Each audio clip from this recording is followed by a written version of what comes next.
Amém, queridos? O livro de Jonas é um livro extremamente conhecido. A história de Jonas. Nós podemos conversar com as crianças, com os irmãos. Na verdade, podemos falar aí fora com as pessoas, no mundo. Quase todo mundo conhece a história de Jonas. Mas eu quero perguntar, você conhece a história de Naum? As pessoas conhecem a história de Naum? Não é? Eu não vou nem pedir para levantar a mão quem conhece a história de Naum, para deixar os irmãos à vontade. Mas por que nós conhecemos tão bem a história de Jonas e não a história de Naum? Todos nós fomos afetados, e nós às vezes achamos que coisas que acontecem no passado ou distante de nós não nos afetam. Todo desvio da verdade acaba por nos afetar, e essa geração foi tremendamente afetada pelo liberalismo teológico do início do século passado, início do século XX, final do século XIX. Talvez você não conheça nenhum dos teólogos alemães que deram início àquele movimento. Talvez você não conheça os outros teólogos que continuaram com isso no início do século XX. Mas terrivelmente toda a igreja foi atingida pelo liberalismo teológico. E o que eu falei sobre Jonas e Naum tem muito a ver com isso, porque os teólogos liberais sempre foram diligentes estudantes do espírito da época em que eles viviam.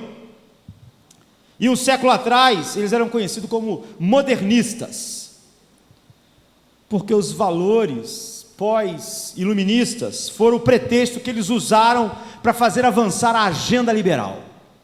O iluminismo trouxe ao mundo o redescobrimento da ciência, das artes, a filosofia, todas as coisas, e eles usaram isso,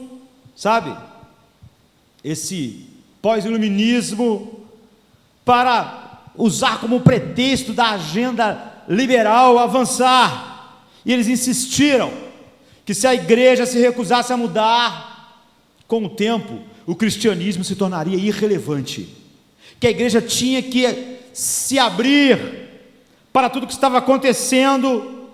E esse é o argumento que é usado hoje também, que a igreja pode se tornar irrelevante se ficar presa à verdade e ao dogmatismo da palavra de Deus, e que você precisa mudar com os tempos para se tornar relevante. E é lógico que essa mudança significava cercear o evangelho dos seus objetivos centrais, das suas doutrinas principais, porque elas pareciam retrógradas e loucura.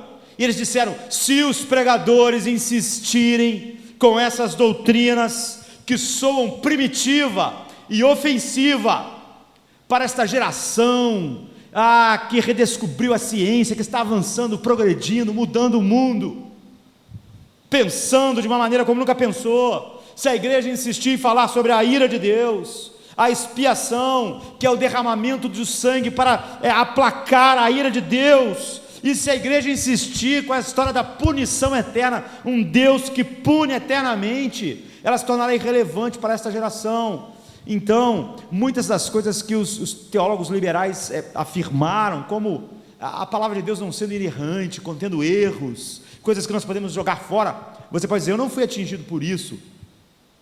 Mas hoje toda a igreja reflete de alguma maneira a teologia liberal, porque eles insistiram: nós temos que falar sobre o amor. O amor, o mundo gosta de ouvir. O amor vai ser relevante. Esqueça a expiação, esqueça a doutrina sobre o pecado, sobre a depravação, esqueça a ira de Deus, fale sobre o amor, o amor.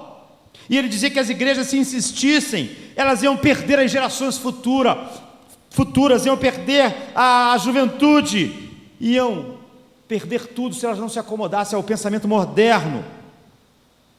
E essencialmente o mundo alienado de Deus é o mesmo, ele nunca muda, ele nunca suporta, como nós falamos no início desse culto, lá em Êxodo 3, 14, Deus disse: eu sou. Deus é autoexistente, ninguém dá forma a Deus, Deus se revela, Ele é desde a eternidade, e Ele se revelou. Nós não podemos escolher algo de Deus para aceitar e algo de Deus para rejeitar. A linha de argumentação que eles usaram é a mesma agenda de hoje. Precisamos fazer coisas, falar coisas que a nossa cultura goste, aceite, ache relevante. Então não fale sobre o ódio de Deus ao pecado, mas essa é a razão pela qual Jesus veio ao mundo. Esse é o aspecto essencial. Mas as pessoas e os teólogos liberais disseram: não fale sobre o amor. É como se Jesus fosse apenas uma espécie de Gandhi. Ele é um exemplo de amor, de caridade. É isso, fale sobre isso. Isso vai ser maravilhoso. Não é nenhum segredo que o mundo sempre desprezou a cruz, achou ela uma loucura. E eles falaram: olha, nós temos que expressar o espírito da nossa época. Então eles começaram a negar coisas, ensinamentos claros da Bíblia, doutrinas ofensivas, e eles foram além, negaram milagres, negaram a inerrância bíblica. E ao contrário disso, a Bíblia diz que nós não podemos adaptar a verdade de Deus às preferências culturais, nem às cosmovisões alternativas que o mundo tem.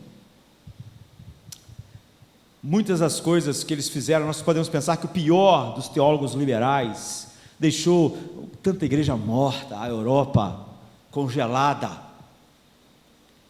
Foi só isso, mas não foi. Eles foram mais eficientes em deixar um legado mortal de que Deus é amor, e só isso importa. E hoje isso ainda é a realidade. Eles afetaram todos nós. E o que isso tem a ver com o livro de Naum? Naum, capítulo 1, versículo de 1 a 9, diz assim: peso de Nínive, livro da visão de Naum, o Eucocita. O Senhor é Deus zeloso e vingador. O Senhor é vingador e cheio de furor. O Senhor toma vingança contra os seus adversários e guarda a ira contra os seus inimigos. O Senhor é tardio em irar-se, mas grande em poder, e ao culpado ele não tem por inocente. O Senhor tem o seu caminho na tormenta e na tempestade, e as nuvens são o pó dos seus pés. Ele repreende ao mar e o faz secar, e esgota todos os rios. Desfalecem Bazã e o Carmelo, e a flor do Líbano murcha. Os montes tremem perante ele, e os outeiros se derretem, e a terra se levanta na sua presença, e o mundo e todos os que nele habitam.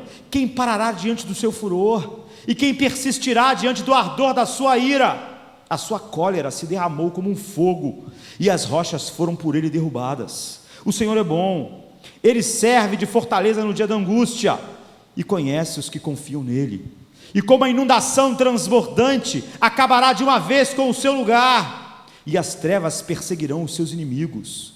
Que pensais vós contra o Senhor? Ele mesmo vos consumirá de todo, não se levantará por duas vezes a tua angústia.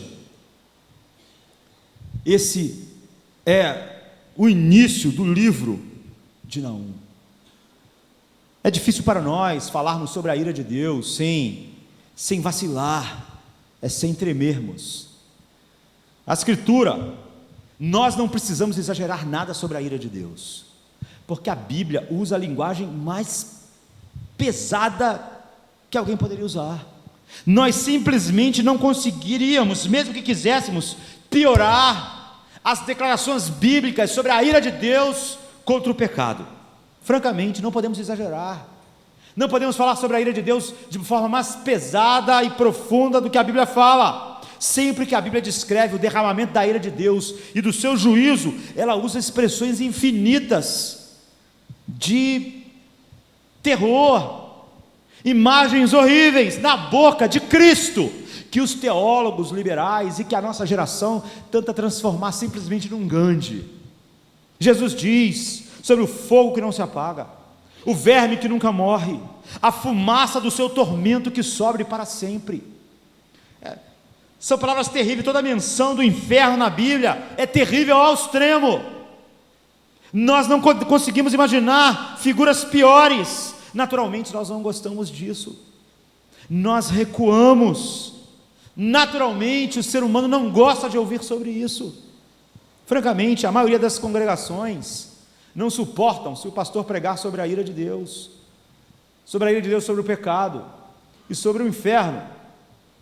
Essa passagem de Naum é mais ou menos a continuação do livro de Jonas. Mas você vê porque Naum não é popular. Porque Jonas, nós todos conhecemos a história de Jonas, ele foi profetizar a Nínive. E o que Naum foi fazer? Profetizar a Nínive. Mas Jonas não queria profetizar a Nínive. Jonas odiava aquela cidade, aquelas pessoas. E ele fugiu. Mas Jonas não fugiu porque ele tinha medo. Ele fugiu porque ele não queria que os ninivitas fossem perdoados, porque ele queria ver a ira de Deus cair sobre a cidade de Nínive. E nós vemos que foi o que aconteceu. Deus perdoou aquelas pessoas, e Jonas acaba o seu livro aborrecido, porque eles não foram destruídos. E Jesus disse que o arrependimento dos ninivitas foi verdadeiro. Em Mateus 12, 41, em Lucas 11, 32, Jesus diz sobre o arrependimento deles. Ele diz: os homens de Nínive se levantarão no juízo com esta geração, e a condenarão, porque se arrependeram com a pregação de Jonas. Então Jonas termina o livro arrasado, não é? Porque os ninivitas se arrependeram de verdade, Deus então não destruiu Nínive, e nós gostamos disso. Paulo diz: considerai, pois, a bondade e a severidade de Deus. Paulo está dizendo o seguinte: você só pode entender Deus se você considerar juntamente, sempre, a bondade e a severidade de Deus. Se você considerar só uma dessas coisas separadamente, você não consegue compreender a majestade e a glória de Deus. Você perde o Deus verdadeiro e você fica com Deus falso. Nós gostamos de Jonas porque nós podemos considerar a bondade de Deus no livro de Jonas. Aquela cidade foi poupada, sabe? Mas um século depois, o profeta Naum aparece. Um século depois de Jonas, mais ou menos. E os ninivitas voltaram ao seu padrão de vida. Ou seja, a próxima geração, os filhos daqueles que se arrependeram dessa forma, voltaram a viver como os ninivitas sempre viveram no passado.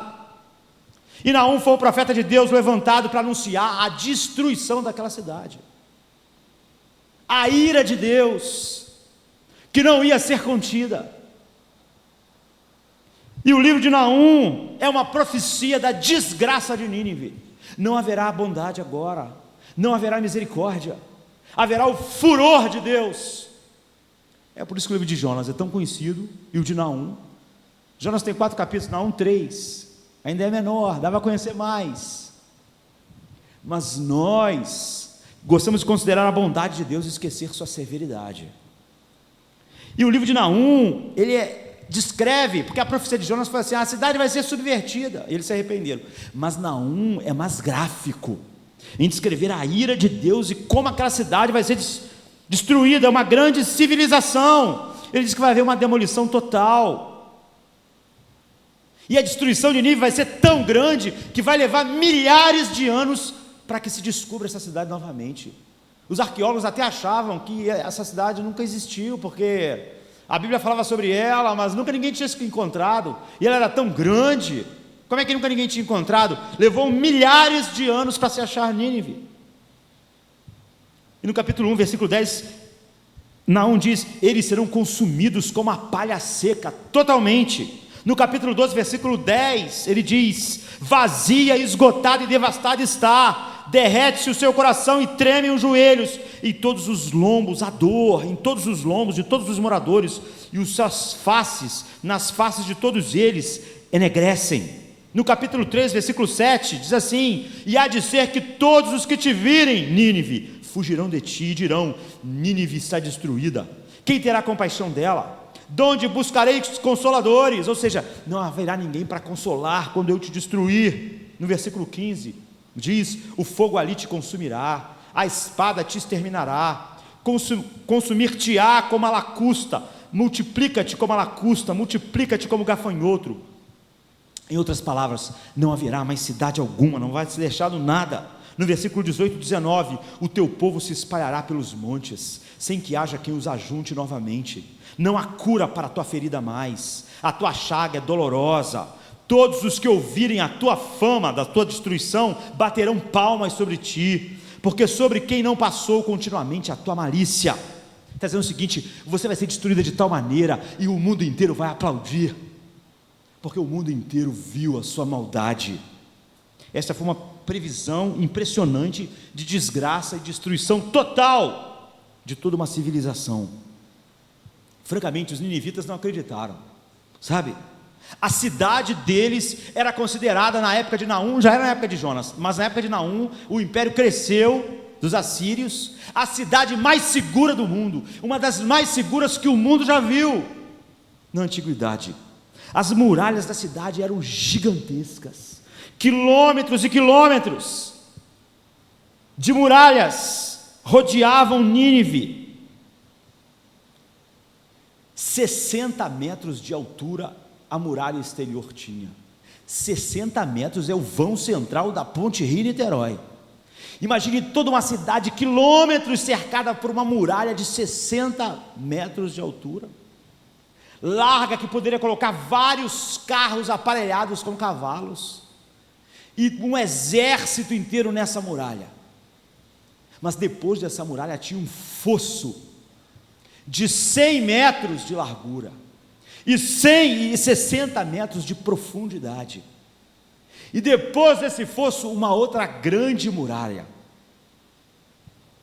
de 30 metros de altura, de 15 metros de espessura, com um exército inteiro armado nessa muralha, ou seja, uma muralha de 60 metros de altura, de quilômetros e quilômetros, cercando aquela cidade de milhares de pessoas. Depois do fosso de 100 metros, 60 metros de profundidade, depois outra muralha de 15 metros, de 30 metros, 15 metros de largura, cheia de soldados e armas.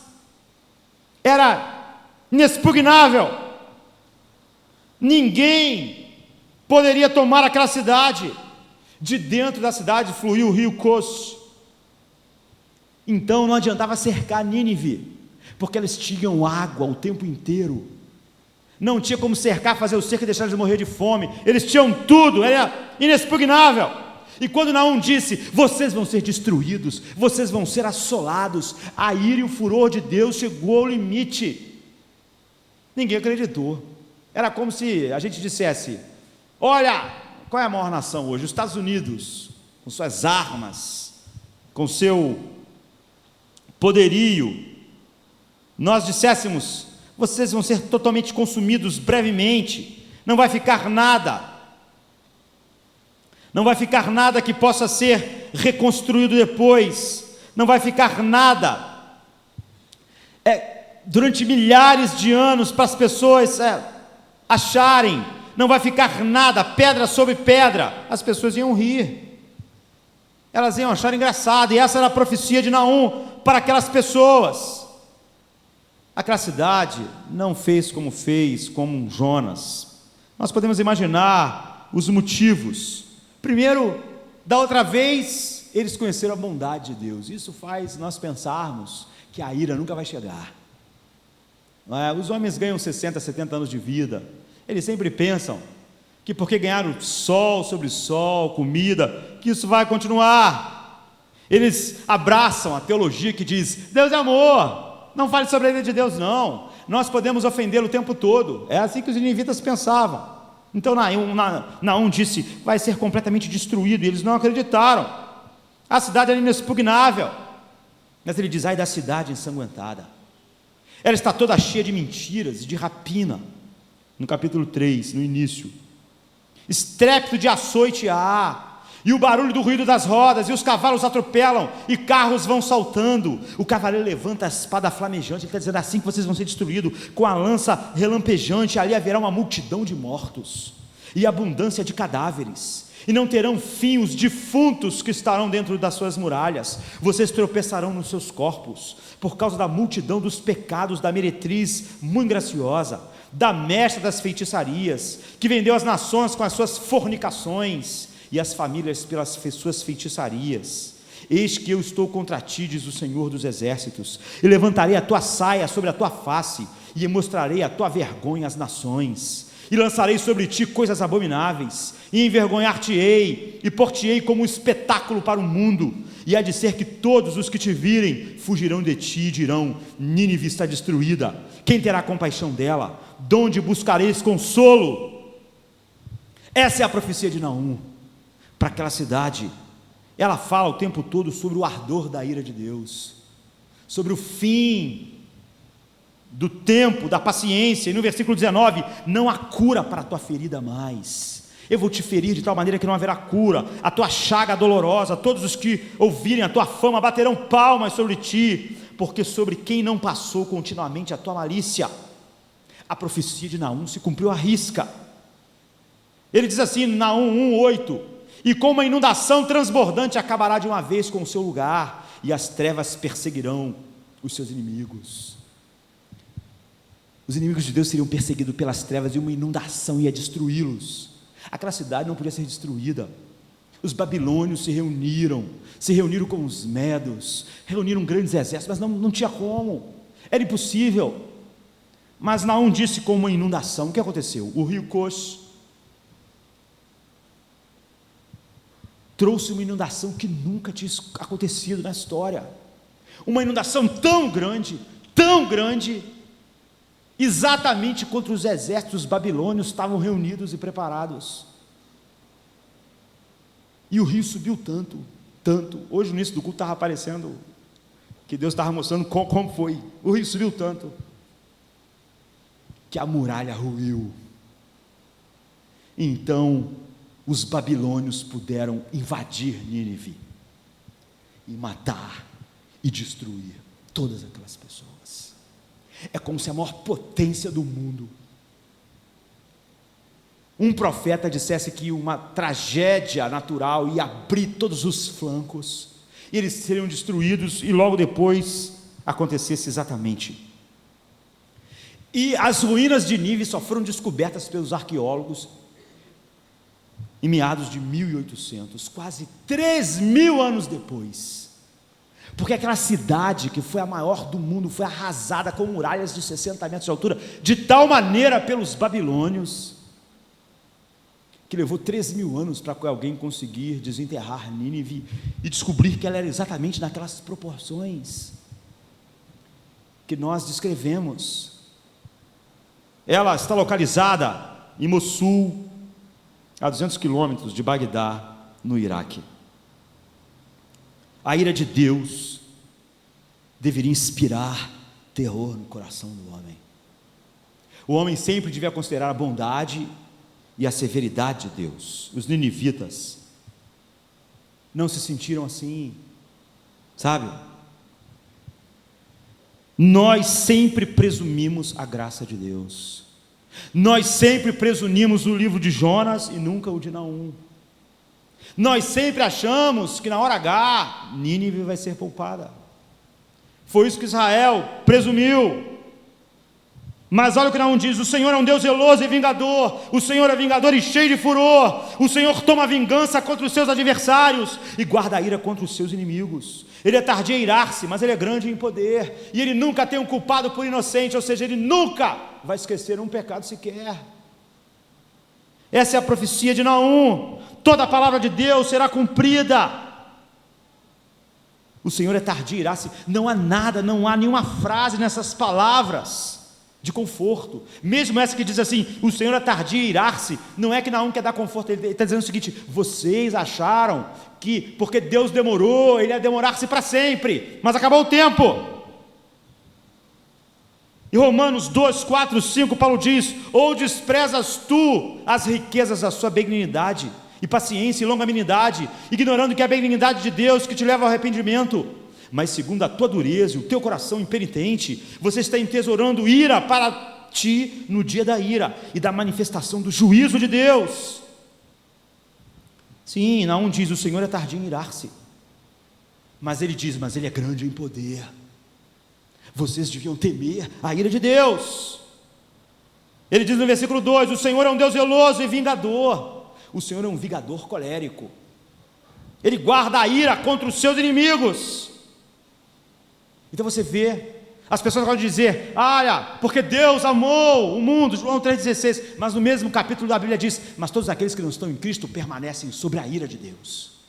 Mas a nossa herança da teologia liberal, que nunca morreu, né, é pensarmos: Deus é amor, não fale sobre outra coisa. Não fale sobre a ira de Deus. Vamos lembrar de Jonas e não de Naum. A ira de Deus é cheia da sua glória. Então, quando um escritor, pastor famosíssimo como Rob Bell escreve um livro que diz que o inferno, por fim, não será o destino de ninguém, ele vira best-seller mundial imediatamente. É lógico. A sua fanpage no Facebook é enorme, seus vídeos foram vistos por milhões no YouTube. Cada sermão dele era visto por 10 mil pessoas quando ele pregava. E 50 mil downloads por sermão. A revista Times dizia, e diz, né, ele é comparável a uma estrela do rock no mundo da igreja. Maravilhoso. Rob Bell, o mais vibrante líder religioso do milênio, da juventude. Porque ele diz que céu, inferno, o destino de cada pessoa que já viveu, e a vida, de cada homem, Deus é amoroso demais para colocar um homem no sofrimento eterno. Então, Rob Bell coloca o inferno sob julgamento. E ele diz no final, é o título do livro, o amor vence. No final o amor vence. O que o amor venceu? Ninguém ficou sobre a ira de Deus. O amor venceu. O abandono da verdade bíblica sempre segue o mesmo padrão. Ele nunca parte da Bíblia. E é assim que as doutrinas são abandonadas. A ira de Deus é abandonada, o inferno é abandonado, a depravação total, a eleição, todas as doutrinas. O impulso não vem da Bíblia, mas o impulso é subjetivo. Por exemplo, Clark Pinnock, um outro pastor, em 1990, ele já morreu. Ele diz, eu fui levado, e ele é famoso, a questionar a crença tradicional no tormento consciente do inferno. Por quê? Ele mesmo diz, ele é honesto, não por partir de considerações teológicas, mas de uma repulsa moral no meu coração, não por motivos bíblicos em primeiro lugar, mas eu não posso conceber um Deus de amor que vai torturar as pessoas para sempre por pecados cometidos num contexto de uma vida finita. E ele diz assim, chegou a hora dos evangélicos dizerem que a doutrina bíblica e moralmente adequada é a aniquilação e não o tormento no inferno. Ele é um pouquinho melhor que o Rob Bell, já que o Rob Bell diz que o amor vence e ninguém vai para o inferno, vai todo mundo para o céu. Já o Pinnock, ele diz que as pessoas vão ser aniquiladas, mas você vê o processo, eu tenho uma repulsa moral, eu me sinto mal com essa ideia. Então, são emoções e desejos pessoais, combinados com raciocínio especulativo, sobre ideias gerais da sua própria mente, não sobre textos bíblicos, porque os textos são claros. O ensinamento bíblico é claro. Em 1988, John Stott, um teólogo que eu admiro muito, já faleceu também, em 2011, 91 anos, depois ele se retratou, mas John Stott, ele disse, eu acho emocionalmente o conceito de alguém sofrendo para sempre no inferno intolerável, e eu não entendo como alguém pode viver com esse conceito sem cauterizar seus sentimentos e fissurar-se sobre essa tensão. A melhor coisa é pensarmos que haverá aniquilação, mas você vê a base mesmo desse que foi um grande teólogo, que é John Stott. Nessa hora ele está dizendo, olha, eu não consigo imaginar meu sentimento, ele não pode partir da Bíblia. Graças a Deus ele tentou explicar depois isso. Em vez disso, eles estão dizendo, as pessoas vão deixar de existir. Rob Bell diz, o amor vai vencer, e no final todo mundo vai para o céu. É engraçado porque logo depois que Rob Bell lançou o livro, Osama Bin Laden foi morto. Aí os americanos que fizeram do best-seller, do livro dele, um best-seller, começaram a perguntar, poxa, então o amor venceu e Bin Laden está no céu, não é? E aí nem ele sabia responder direito sobre Bin Laden. Então, Pinnock e Stott não foram tão longe como Rob Bell, a aniquilação, mas você vê, a aniquilação não tem nada a ver com o que a Bíblia diz. Aniquilação é Deus chamar Stalin, Hitler ou qualquer homem pecador e dizer: olha, pelo que você fez, pela vida que você viveu, imagina Hitler, pelos milhões de vidas que você matou, você vai deixar de existir, nunca mais você vai existir. Agora pense, eu nasci em 69, antes de 69 eu não existia, não há tormento nenhum nisso, não há nenhuma punição de verdade, sabe, a diferença entre existir e não existir, e o tormento eterno, é uma diferença infinita. Imaginem, Bin Laden, Hitler, olha, vocês não vão existir mais, vocês e todos aqueles, isso é nada, todos nós não existíamos alguns anos atrás. É assim, em outras palavras, a aniquilação leva a igreja para longe da verdade bíblica, desonra a Deus. Quando a Bíblia diz: eis aqui a severidade de Deus, nós devemos dizer: eis aqui a severidade de Deus. Considere a bondade, a severidade de Deus. Eu quero mostrar o quão importante isso é. Ninguém precisa exagerar a visão bíblica do inferno e da ira de Deus, porque nós não podemos superar a linguagem de Jesus. Jesus diz: haverá choro e ranger de dentes, e o seu verme nunca morrerá, Marcos 9:48. Fogo inextinguível, Mateus 3:12, Marcos 9:43. Fogo eterno, Mateus 25:41. Inferno de fogo, Mateus 18:9. Punição eterna, Mateus 25:46. Angústias das chamas eternas, Lucas 16:24. O ponto central é que nós devemos estremecer quando pensamos sobre a ira de Deus, e que coisas gloriosas essas coisas devem ensinar para nós. Não é negar a realidade de Deus. Deus é o grande eu sou, ninguém constrói Deus, ninguém define quem Deus é, Deus definiu quem Ele é, Ele se revelou. Ninguém fala sobre a ira de Deus mais profundamente do que o livro de Apocalipse, do que os livros do Novo Testamento. Apocalipse 14:11 diz assim: a fumaça do seu tormento sobe para todos sempre, e eles não têm repouso, nem de dia e nem de noite. Atormentado para sempre, é o que a Bíblia diz. Então aqui vão 5 verdades santificantes que fluem dessa verdade que nos parece terrível. E sabe, nós não vamos escapar disso fugindo da verdade, nós só podemos escapar disso fugindo para Cristo. Então, vamos lá, 5 razões porque da verdade explícita em toda a Bíblia sobre a ira de Deus e o inferno nos edificarem poderosamente, nos ensinarem coisas profundas. A primeira, ela ensina como o pecado é mau e maligno. O contexto de toda a profecia de Naum a Nínive é baseado na maldade extrema do homem. É enfatizado isso no versículo 8 e 9. Vocês se fizeram adversários de Deus. Como Paulo diz, a mente humana é inimiga de Deus, como todos os seres do mal. Os habitantes de Nínive amavam as trevas e odiavam a luz. Jesus disse: essa é a condenação, porque a luz veio ao mundo, mas os homens amaram as trevas. Então, quando eles fugirem, a Bíblia diz: as trevas os perseguirão para sempre.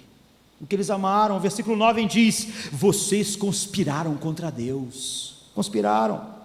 Reflete o fato de que se Deus não pune, o homem nunca seria amigo de Deus. O homem odiaria a Deus para sempre. É inimigo invencível, como Satanás. Mas não é um mal que você ou eu pudéssemos chamar de inofensivo. Ele diz que eles eram como algo que contaminava tudo que tocava, e tudo que Deus criou puro, quando eles tocavam, se tornava podre. É assim, todos os dons de Deus, todas as coisas boas que Deus criou, o homem toca e vira algo imundo. Então o versículo 11 diz: de ti saiu um que maquinou o mal contra Deus, um conselheiro vil. Ele está usando a figura de Senaqueribe, que dominou Nínive, e é um dos personagens mais infames do Velho Testamento. Um conselheiro de Belial, sabe? Então Nínive era cheio de tudo que o mundo é cheio. depravação sexual, violência, amor a todas as coisas que Deus odeia.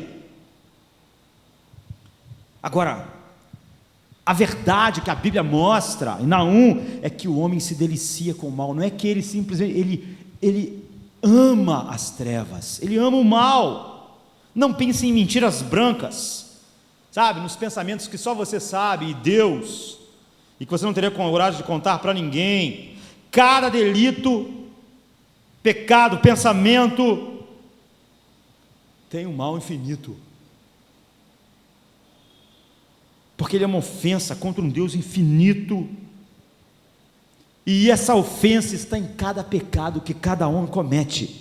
Considere o pecado original. Nunca pense que um pecado é pequeno demais para a condenação e a ira de Deus. Pense no primeiro pecado do homem. É a infração mais insignificante que você podia imaginar, ou que eu podia imaginar: comer um fruto. Não é matar alguém, não é estuprar alguém, é comer um fruto. Ainda que aparentemente pareça um pequeno crime, desencadeou todas as mortes que existem. Todos os hospitais que já estiveram cheios estão cheios. Toda dor por causa daquilo que nós poderíamos achar pequeno. Todo o mal do mundo está ligado à desobediência, aquele ato de desobediência que você podia achar uma coisa insignificante, que é um fruto, porque ele foi feito contra a alta santidade de um Deus infinito. O que o inferno e a ira de Deus ensinam para nós é a grandeza e a malignidade do pecado. Portanto, ele é merecedor do castigo infinito, sabe? Ele é um fato abominável, inimaginavelmente perverso, e para que nós tivéssemos uma visão de quão perverso o pecado é, então o inferno e a ira de Deus são as coisas que mais expressam quão terrível é o pecado, menor do que você imagina. É a rebelião da humanidade contra Deus, que fez todas as coisas, de um Deus infinitamente bom. É a expressão clara da perspectiva de Deus sobre o pecado. Ela não pode ser vista a não ser na ira de Deus sendo derramada. A doutrina da ira de Deus é fundamental, por isso que Paulo diz: considerai a bondade e a severidade de Deus, porque vocês não podem entender a severidade e a grandeza do pecado sem entender, sem olhar para a ira de Deus para com o pecado. Pondere as descrições bíblicas da ira divina. Pondere aquilo que aqueles homens estão dizendo, que não é possível imaginar alguém conscientemente sofrendo para sempre. É isso que Deus quer que nós entendamos. Vocês veem quão grande é o pecado, qual é a punição para ele.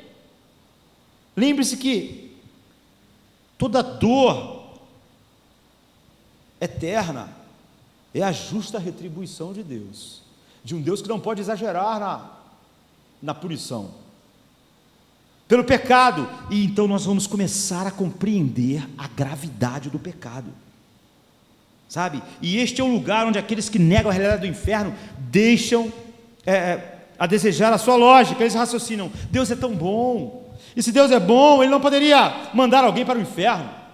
É isso que fez Rob Bell escrever que o amor vence. Como poderia um Deus que é verdadeiramente amável, gracioso? É isso que contaminou de alguma maneira, mesmo quem não chega tão longe quanto Rob Bell, Pinnock, ou os teólogos liberais. Mas a igreja hoje falar do amor de Deus de uma maneira e a ira de Deus ser varrida. É como se as pessoas estivessem falando: o inferno prova que Deus é mau, mas será? Que tipo de conceito de bondade alguém tem que diz: Deus seria bom se Ele não odiasse o pecado? O Deus que você gosta se chama Satanás, ele ama o pecado. É isso. A definição de bondade das pessoas é a definição do demônio. Eles dizem: se Deus fosse bom, Ele ia gostar do pecado. Não, essa definição é a definição de Satanás. Um Deus que amasse o pecado não seria bom de jeito nenhum. Então as pessoas dizem, como Rob Bell, milhares de milhões de pessoas criadas, passando a eternidade num castigo consciente, sofrendo infinitamente pelos pecados finitos que eles cometeram nos poucos anos que passaram na terra. Você vê, eles falam sobre o mal finito, é isso que ele pensa. Mas não é.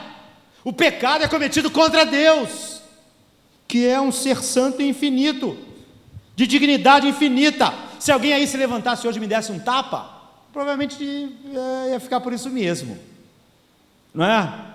Mas se você se levantasse em algum lugar, conseguisse burlar e desse um soco no rosto do Obama, você não ia escapar, querido. Não, não, não.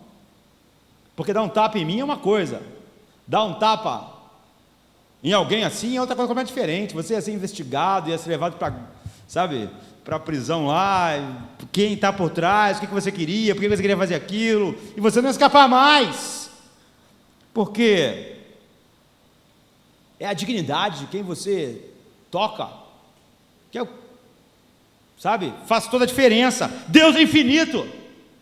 Se ele disse para Adão, não come, então desobedecer é quebrar a bondade, a santidade infinita desse Deus.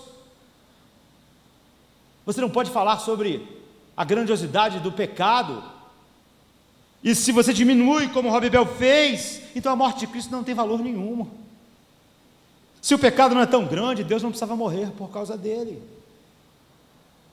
Mas ouça Robibel de novo, é importante que nós sejamos honestos com o fato de que algumas histórias são melhores que as outras. É o seguinte, nós temos que contar uma boa história, e tem história que é melhor do que a outra história. Contar uma história em que bilhões de pessoas passam para sempre em algum lugar do universo, preso num buraco negro de tormento sem fim e miséria, sem saída, não é uma história muito boa para nós contarmos. Ele está querendo deixar uma boa história para contar. Ele diz, contar uma história sobre um Deus que inflige punição implacável sobre pessoas, porque não viveram uma vida de obediência e não acreditaram nas coisas corretas, em uma breve vida, não é uma história muito boa. É o que o Robibel acha, o pastor Robibel, que agora é uma história onde os pecados não são punidos severamente e todo mundo começa a ir para o céu. É uma história muito melhor. Sério, você acredita nisso? Porque ele diz, é assim que o amor vence. O amor vence não se importando com o pecado. Isso é o extremo do absurdo. Essa pessoa fala que Jesus morreu na cruz por causa do pecado. Ao mesmo tempo, ele diz que independente de qualquer coisa, o amor vence. O amor vence ignorando o pecado. Ele acredita que o pecado é uma coisa finita, uma coisa mesquinha, temporal, um lapso momentâneo. Ele acredita que as pessoas são boas, inocentes e dignas de perdão. Somente alguém que não tem nenhum entendimento espiritual ou se recusa a acreditar completamente no ensino bíblico pode chegar a essa conclusão. Se nós cremos na autoridade da Bíblia, nós vamos acreditar na sua revelação de que o pecado é excessivamente maligno, e de que o pecado dos anjos foi excessivamente maligno, e o pecado dos homens excessivamente maligno, e que eles merecem o inferno, e que a única maneira de Deus não mandar o homem para o inferno é derramar a sua ira sobre o seu filho na cruz. E sem isso você não tem evangelho. E isso nos remete ao segundo ponto. Então, a primeira coisa que a ira de Deus nos ensina é como o pecado é excessivamente mau. Agora o segundo, nos lembra como Deus é glorioso, diferentemente do que Robibel acredita. Sabe, é interessante como a Bíblia fala sobre a ira de Deus sem vergonha, sem não me toques, porque a Bíblia liga a ira de Deus à sua glória. A Bíblia diz, ele odeia o pecado, ele se ira contra o pecado, mesmo quando ele viu o pecado em seu filho, ele puniu, ele não pode sequer ver o pecado. A Bíblia não fala sobre isso com vergonha. A Bíblia diz, essa é a glória de Deus, ele é santo, ele não pode ver o mal, ele não suporta o mal. Esse ser eterno que tem a sua existência, deve a sua existência a si mesmo, que não deve nada a ninguém, ele odeia o mal. Essa é a sua glória e não a sua vergonha. Então Naum diz aqui no versículo 5, o Senhor é Deus zeloso e vingador. Ele não está falando com vergonha. O Senhor é vingador e cheio de furor. O Senhor toma vingança contra os seus adversários, ele guarda a ira contra os seus inimigos. Você pode me perguntar, pastor, será que Deus é vingativo? Eu vou responder para você, Deus é vingativo. Ele é. E você fala, mas você está lendo Naum? Não, Romanos 12, 9 diz, minha é a vingança, eu retribuirei. diz o Senhor.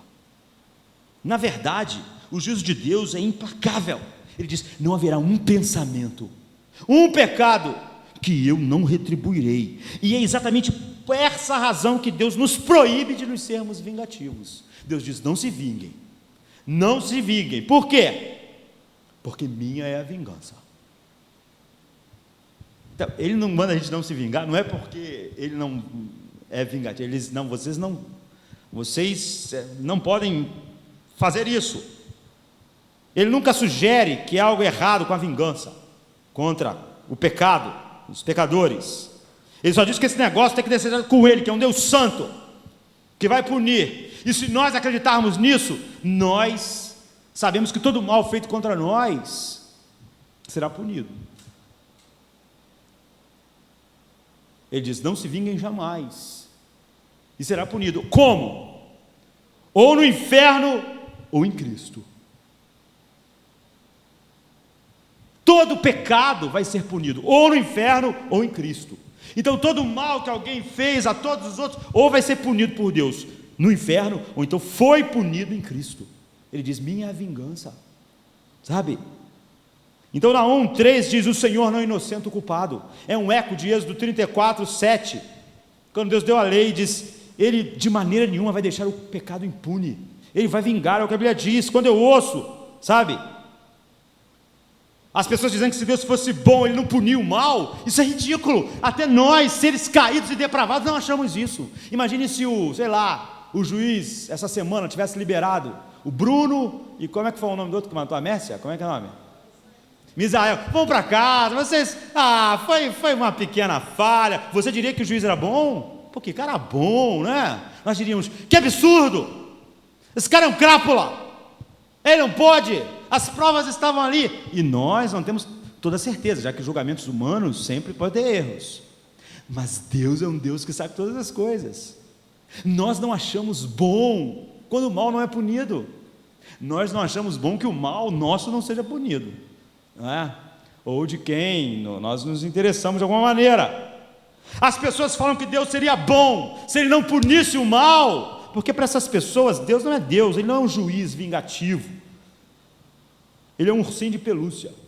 Sabe, um ursinho de pelúcia quando você está com medo, né? Criança quando está com medo de noite assim, abraça o ursinho.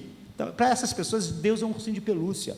Ou uma vovó, sabe, com seus 90 anos, acariciando a cabeça dos netos. Sabe, nessa hora eu sinto uma certa simpatia pelos irmãos Boanerges, né? Sabe, João e Tiago, quando eles ainda eram assim, porque, francamente, pelo menos eles compreenderam que Deus não era uma brincadeira. A Bíblia diz, nas palavras do apóstolo Paulo, o apóstolo da graça, em Romanos 11, 22, considere, pois, a bondade e a severidade de Deus. Hebreus 12, 29, o nosso Deus é um fogo consumidor, Ele não é um ursinho de pelúcia. Salmo 7, 11 a 13, Deus é um juiz justo, um Deus que sente ira todos os dias. Ele inclinou-se e preparou o seu arco, ele foi preparado para ele suas armas mortíferas, fazendo suas setas eixos de fogo. Hebreus 10, 31 diz: uma coisa terrível é cair nas mãos de Deus vivo. É a coisa mais terrível, é a ira de Deus. A Escritura está cheia disso no Novo Testamento, de afirmações assim. Não compre a mentira daqueles que sugerem que a ira de Deus é uma verdade do Antigo Testamento. O Novo Testamento fala mais sobre a ira de Deus. Não é verdade que o Novo Testamento é suave. A Bíblia diz: as pessoas que vão querer fugir, vão pedir os montes que as tapem, para fugir da ira do Cordeiro de Deus. Assim que é o último livro da Bíblia. O livro que mais descreve a ira de Deus é o livro de Apocalipse. Além disso, a ira de Deus é descrita como a glória de Deus e não como algo. O Salmo 97 é um salmo celebrando a glória da ira de Deus. E é um hino que Davi fez. O Senhor reina, regozije-se a terra, alegre-se as muitas ilhas, nuvens e escuridão estão ao redor dele, justiça e juízo são a base do seu trono, e fogo vai diante dele, e abrasa os seus inimigos em redor. É um salmo que exalta a glória da ira de Deus. Vocês podem ler todo o salmo, eu não vou ler agora por causa do tempo. Então a ira de Deus é uma maneira de ele exibir a sua glória, a glória da sua santidade, do seu caráter perfeito, de como ele odeia o mal, de como ele é bom, de como ele é puro. Então lembre-se o que Deus disse a Moisés: ninguém pode ver a minha face e viver, nenhum ser humano. Por quê? Porque eu sou santo. É isso, é assustador. Só de Moisés contemplar parte dessa glória, quando ele desceu, ele tinha que cobrir o rosto, porque as pessoas não poderiam contemplar a glória divina nele. Então Naú diz, do 3-6, o Senhor é tardio em irar-se, mas grande em poder, e ao culpado ele não vai ter por inocente. O Senhor tem o seu caminho na tormenta e na tempestade, e as nuvens são o pó dos seus pés. E ele descreve de maneira tremenda. Então ele lembra que a ira de Deus é uma expressão da sua bondade. O Senhor é bom. No meio desse texto, Naum diz: o Senhor é bom, no versículo 7, uma fortaleza no dia da angústia, e ele sabe aqueles que nele se refugiam. Sabe, o ódio de Deus ao mal e a sua ira é a expressão do seu amor e da sua justiça santa. Não há nada de mal, é o contrário. Tolerar o pecado é a expressão da malignidade do coração, é amar as trevas. Então quando nós ainda ficamos, vamos admitir essa noite, quando nós falamos da ira de Deus, da vingança de Deus, há algo em nós que se deleita nisso, mas é um deleite assim, não tão perfeito. Mas sabe por quê? Porque nossos corações não são tudo que devia ser. Um dia nós vamos ser transformados e vamos ser como Cristo. E a Bíblia diz que quando isso acontecer, nós vamos exaltar a ira de Deus, exatamente como exaltamos todas as glórias de Deus. Apocalipse 6:10, qual é o grito dos mártires no céu? É assim: até quando, ó Senhor, santo e verdadeiro, Tu vais se abster de julgar e vingar o nosso sangue dos que habitam sobre a terra? Eles falam sobre a justiça de Deus, eles cantam. Então, em primeiro lugar, a ira de Deus nos ensina como o pecado é mau. Em segundo lugar, ela nos lembra quão glorioso é Deus. Em terceiro lugar, eu quero falar 5 coisas nesses minutos finais. Em terceiro lugar, a ira de Deus nos mostra quão séria é a lei de Deus. Nós não precisamos gastar muito tempo aqui. No versículo 2, não diz: o Senhor é um Deus zeloso e vingador. O Senhor é vingador e colérico. É zeloso de quê? Da sua lei, porque a lei é a expressão do caráter de Deus. Quando Deus foi dar a sua lei em Êxodo 25, ele disse: eu, Senhor vosso Deus, sou um Deus zeloso. Não ouçam a minha lei de uma maneira que não expresse a sua seriedade. Lembrem-se que eu dei uma lei a Adão no paraíso. Lembrem-se o resultado de descumpri-la. Ou seja, a ira de Deus mostra como Ele exaltou a verdade junto com o seu nome. Sabe, Deus está dizendo: eu sou um Deus perfeito, eu exijo obediência perfeita, eu odeio a desobediência. Por isso que Tiago 2,10 diz: quem guarda toda a lei, mas tropeça numa só, tornou-se culpado. Ou seja, se o homem há de ser salvo, ele precisa de uma justiça perfeita.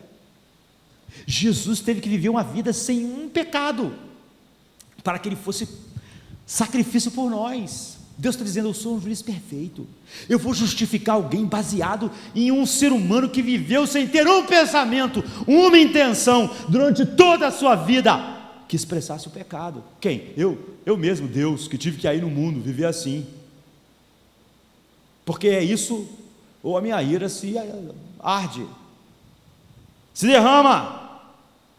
Então Deuteronômio 27, quando ele descreve sua lei para os levitas, eles tinham que sempre, os homens de Israel tinham que falar em alta voz uma série de maldições, e o povo de Israel sempre tinha que dizer amém para as maldições, culminando em Deuteronômio 27:26, quando diz: maldito todo aquele que não confirmar as palavras dessa lei, e todo o povo dirá amém.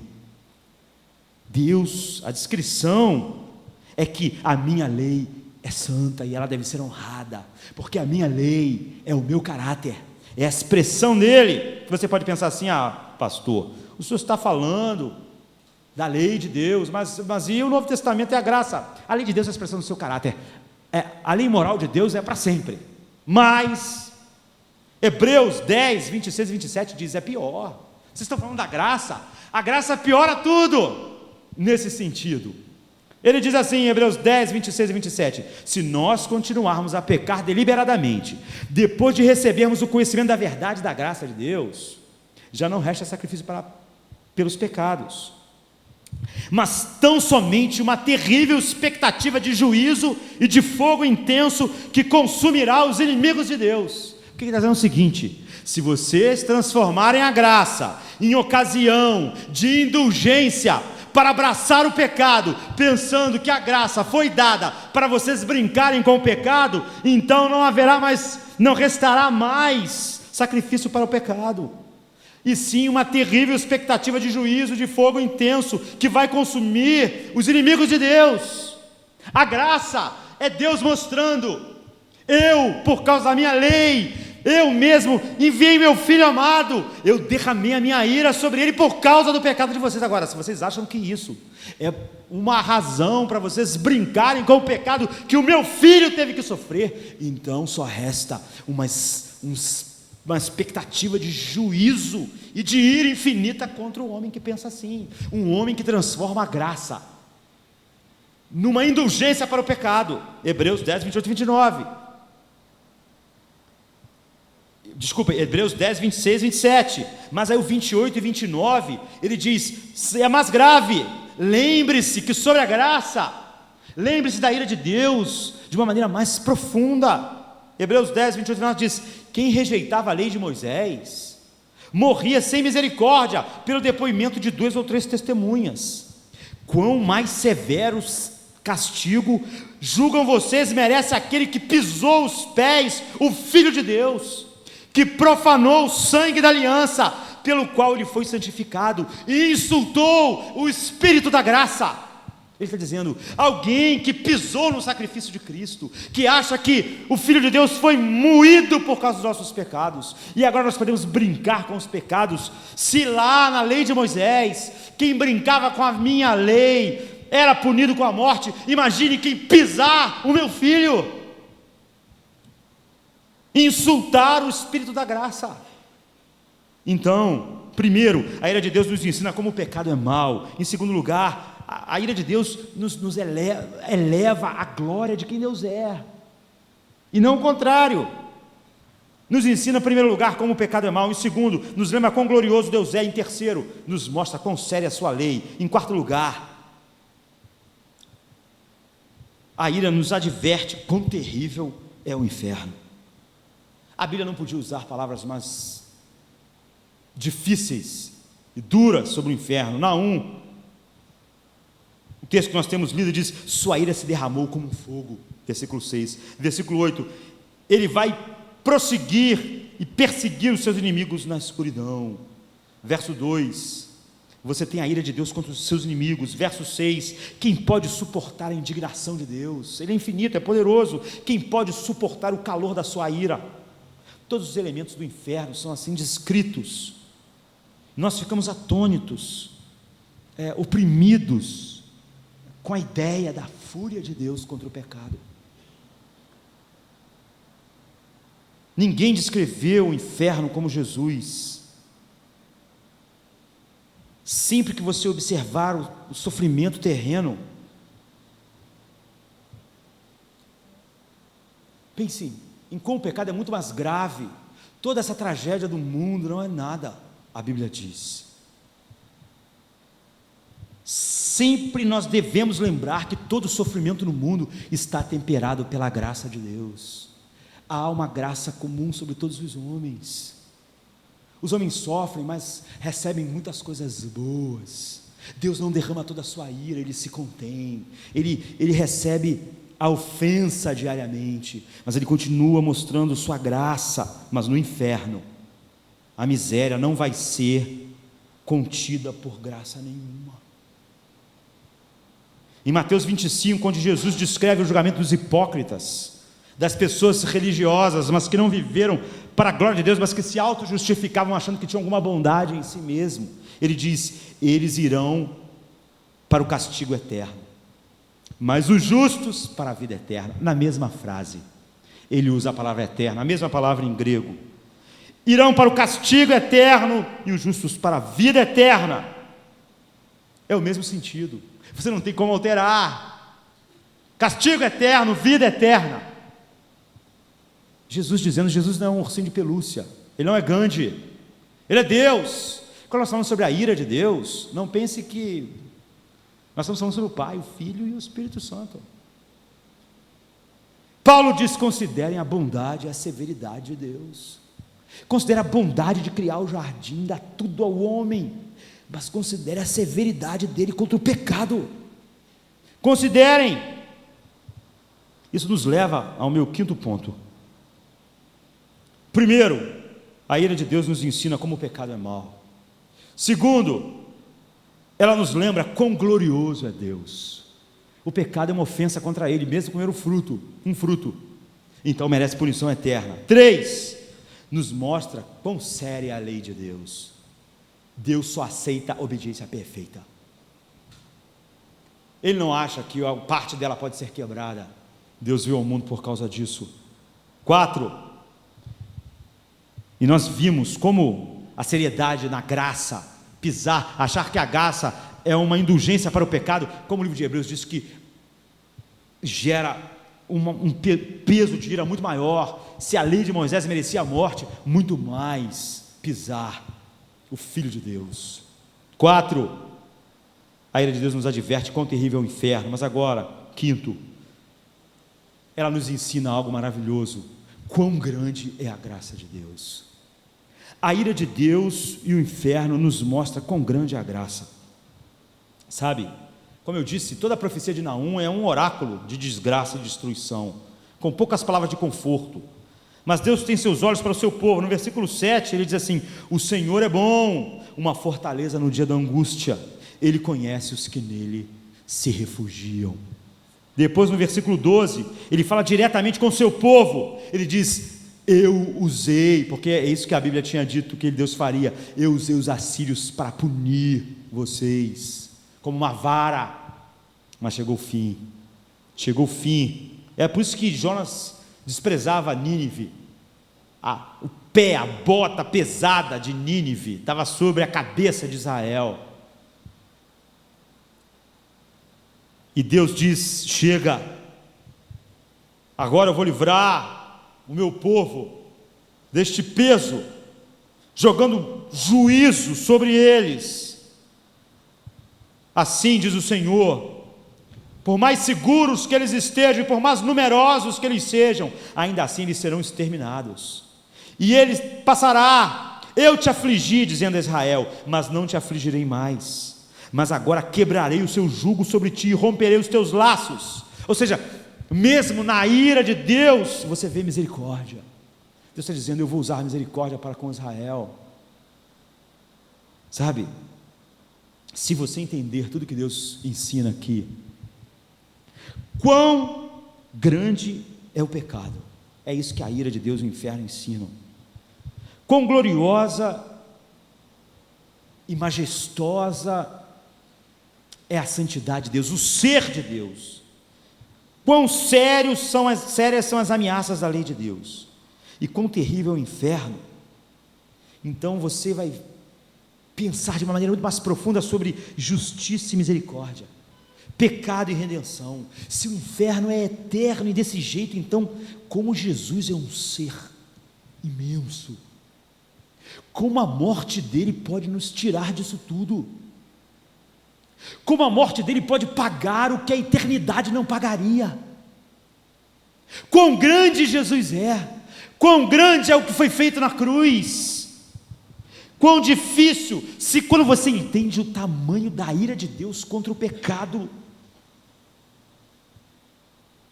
quão difícil é entender, não o inferno, mas quão difícil é entender como Deus salva alguém nesse mundo,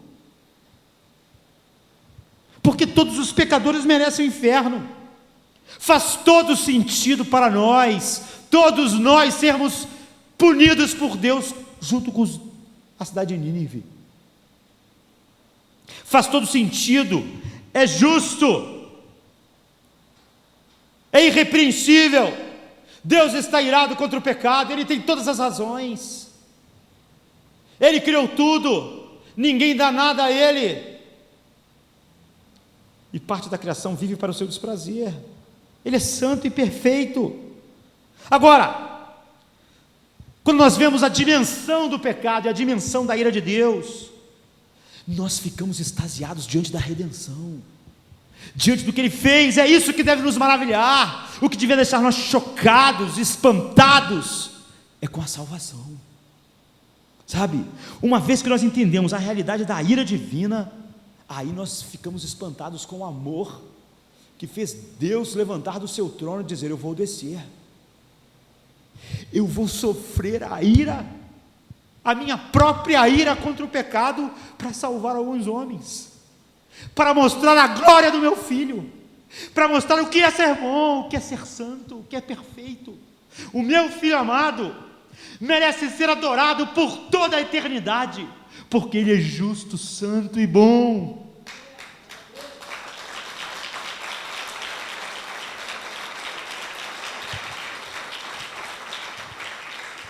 Nós só compreendemos o amor infinito de Deus, sua graça e sua santidade, quando somos surpreendidos.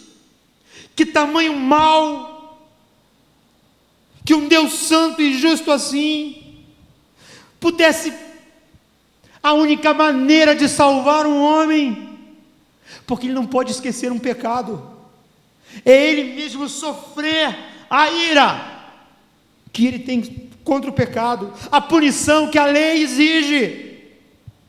Ele jurou não deixar nenhum pecado impune. Então a única maneira de você ser salvo é Ele derramar a sua ira. Ele deu o seu filho para que essa ira que ia cair sobre você, caísse sobre Ele. Você vê, a ira nunca está desassociada do amor e da salvação de Deus. Por nossa causa, nós devíamos não conseguir dormir, assustados, maravilhados com a graça que nos salvou. Quando nós olhamos para a ira, para a realidade da ira de Deus, a graça vira uma graça infinita para nós, que vai ser o objeto da nossa adoração. Essa é a maior lição da ira de Deus, a grandeza do seu caráter, sua santidade, seu amor não que esconde a ira, mas seu amor que recebe a ira. Mas Deus sempre é justo, sempre é justo. Então eu fico ansioso para que você abrace o ensino bíblico, para que você nunca pense que deve ser relevante para o mundo. É óbvio que o mundo não acha o pecado mal, o homem ama o pecado. É óbvio que Satanás jamais inventaria um inferno.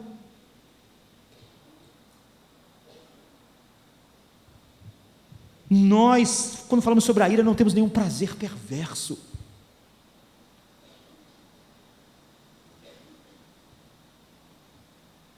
Mas nós vemos na revelação do caráter, da santidade, da glória de Deus, a manifestação da sua graça e da sua perfeição. A graça só brilha, a cruz só brilha diante da realidade do pecado, da sua profundidade, da glória, da santidade de Deus, que tem que punir o pecado por causa da sua ira. Então eu exorto cada um de nós a fazer o processo e ao oposto todos os dias. Não comece, sabe, dizendo: eu sinto que o inferno é uma coisa que me dá agonia no coração, eu não posso aceitar isso, Deus de amor. Pare com isso. Sabe, a Bíblia foi nos dada para nos ensinar quem Deus é. Em vez de nós falarmos isso, nós devemos ir à Bíblia. E quando nós vamos à Bíblia, ela nos ensina a justiça de Deus. Então ela nos ensina quão terrível é o pecado, quão grande é a culpa de cada pecador, porque desprezou Deus. Quão infinito é o pecado que despreza Deus, e como deve ser infinito insultar o único ser perfeito, bom e eterno que existe no universo, e odiá-lo. Jesus diz: me odiaram sem causa. Essa é a declaração de Deus para todos os homens, que o interminável castigo justo por desobedecer à verdade de Deus nos mostra a grandeza de tudo que Deus é. O aniquilacionismo reduz o pecado a uma bobagem. O Rob Bell transforma o amor que ele diz, transforma Deus num ursinho de pelúcia, ridículo, que é amor porque tolera o pecado, que é a definição de um amor diabólico. Que nós possamos nos encher de admiração que Deus se tornou homem. Por quê? Por causa da sua ira, para suportar a penalidade infinita como um substituto de todos aqueles que o Pai por graça traz e coloca em seu Filho. Ou seja, o inferno é um eco da glória de Deus. O inferno é uma declaração: Deus é infinito, Deus é santo, Deus deve ser glorificado, porque Ele é bom, Ele é amor, Ele é justo, Ele não odeia o mal. Revela a grandeza da glória de Deus. E também o inferno nos revela a grandeza do sofrimento de Cristo. Ele é tão grande, Ele é tão infinito, não é? Se aqui tão e infinito podem ser usados juntos, não é? É uma redundância,